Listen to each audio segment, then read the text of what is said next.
Student. आज के इस वीडियो लेक्चर में हम बात करेंगे खनिजों का वर्गीकरण।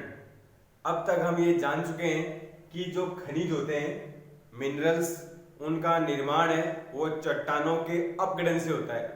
किससे होता है? चट्टानों के अपघटन से।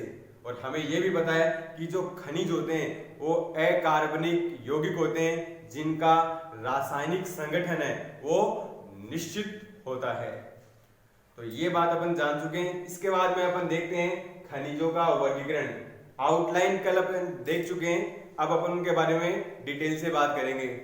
कल हमने बात की थी कि जो खनिज है उनको दो भागों में वर्गीकृत किया गया है और जो दो वर्ग है उसके दो आधार लिए गए हैं, जिसका पहला आधार है उत्पत्ति और दूसरा आधार है उनका रासायनिक संगठन।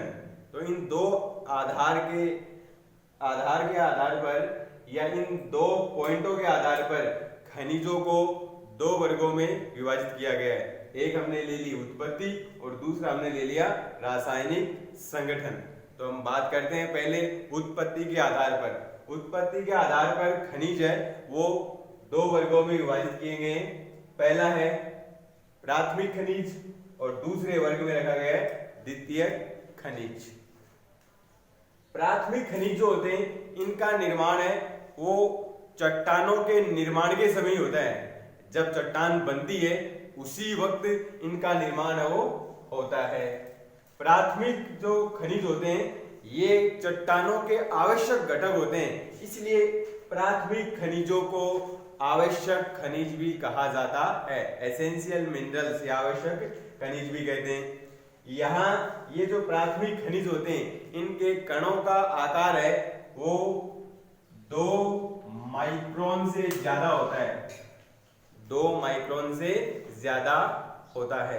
तो हम ये कह सकते हैं कि जो प्राथमिक खनिज होते हैं, प्राथमिक खनिजों का निर्माण चट्टानों के निर्माण के समय होता है। ये चट्टानों के आवश्यक घटक होते हैं और इनके कणों का आकार है वो 2 माइक्रोन से अधिक होता है। अगर उदाहरण पूछे तो हम यहाँ उदाहरण बता सकते हैं। प्राथमिक खनिज में कौन कौन आते हैं? क्वार्ट्ज आते हैं, ऑर्थोक्लेज, माइका ले सकते हैं और फेल्सपार ले सकते हैं। अब हम देखते हैं दूसरा प्रकार। उत्पत्ति के आधार पर दूसरा प्रकार है द्वितीयक खनिज, सेकेंडरी मिनरल्स जिनको कहते हैं। द्वितीय खनिजों का निर्माण है वो प्राथमिक खनिजों से ही होता है। भाई प्राथमिक खनिज है वो किससे बनते हैं? चट्टानों से। और प्राथमिक खनिजों से जो खनिज बनेंगे वो आएंगे द्वितीयक खनिज। यहाँ द्वितीय खनिजों के जो कणों का आकार है वो 2 माइक्रोन से कुछ कम होता है। और उदाहरण देख सकते हैं यहाँ पाइराइट्स, जिप्सम, जियोलाइट्स और एपेटाइट और भी कई प्रकार के खनिज है इनमें शामिल किए गए हैं। तो उत्पत्ति के आधार पर खनिज है वो 2 टाइप के हो गए, प्राथमिक और द्वितीयक। उदाहरण वगैरह इनके हो गए। अब अपन देखते हैं रासायनिक संगठन के आधार पर, केमिकल कंपोजिशन के आधार पर है वो खनिजों को 7 वर्गों में रखा गया है। कितने वर्गों में रखा गया है? 7 वर्गों में। पहला वर्ग अपन यहाँ लेते हैं तत्व है। कुछ ऐसे खनिज होते हैं वो सीधे एलिमेंट अवस्था में या तत्व अवस्था में पाए जाते हैं। इस वर्ग में अपन ले सकते हैं हीरा, डायमंड, जो कि प्रकृति में पाए जाने वाला सबसे कठोरतम पदार्थ होता है। दूसरा अपन ले सकते हैं सल्फर, या इसको गंधक भी कह सकते हैं। तो इस वर्ग में आ गए हीरा और सल्फर।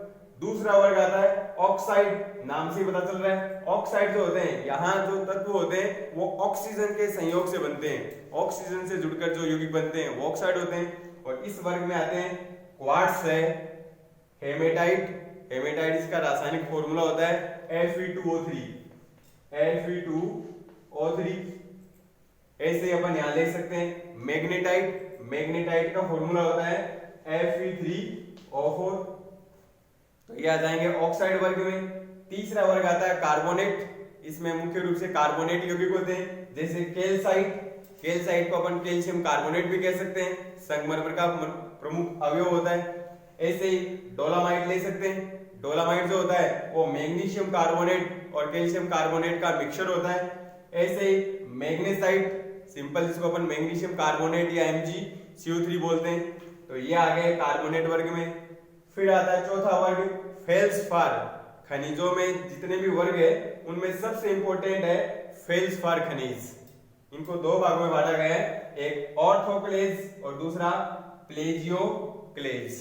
ये जो ऑर्थोक्लेज होते हैं ना, ये अम्लीय मृदा में या अम्लीय चट्टानों में मुख्य रूप से पाए जाते हैं, और जो प्लेजियोक्लेज होते हैं ये मुख्य रूप से सोडियम के साथ होते हैं, जैसे सोडियम फेल्सपार वगैरह वो आते हैं इसमें। नेक्स्ट अपन लेते हैं पांचवा वर्ग है माइका वर्ग। ये भी महत्वपूर्ण वर्ग आता है खनिजों का। माइका वर्ग है, ये भी दो टाइप के होते हैं, मस्कोवाइट और बायोटाइट। मस्कोवाइट है, इसको हिंदी में आप कह सकते हो सफेद माइका, और इसको कह सकते हो काला माइका। इसमें भी जो धातु होते हैं जैसे एल्यूमिनियम है, आयरन है, मैग्नीशियम है, उनके सिलिकेट है वो आते हैं। छठा लेते हैं एपेटाइट वर्ग। एपेटाइट में मुख्य रूप से आता है कैल्शियम फॉस्फेट, और लास्ट और अंतिम है हॉर्नब्लेरेंट वर्ग। इसमें मुख्य रूप से आते हैं कैल्शियम, मैग्नीशियम, आयरन के सिलिकेट। तो इस प्रकार से हमने खनिजों का वर्गीकरण है वो दो आधार पर किया गया है, एक तो उत्पत्ति के आधार पर और दूसरा रासायनिक संगठन के आधार पर।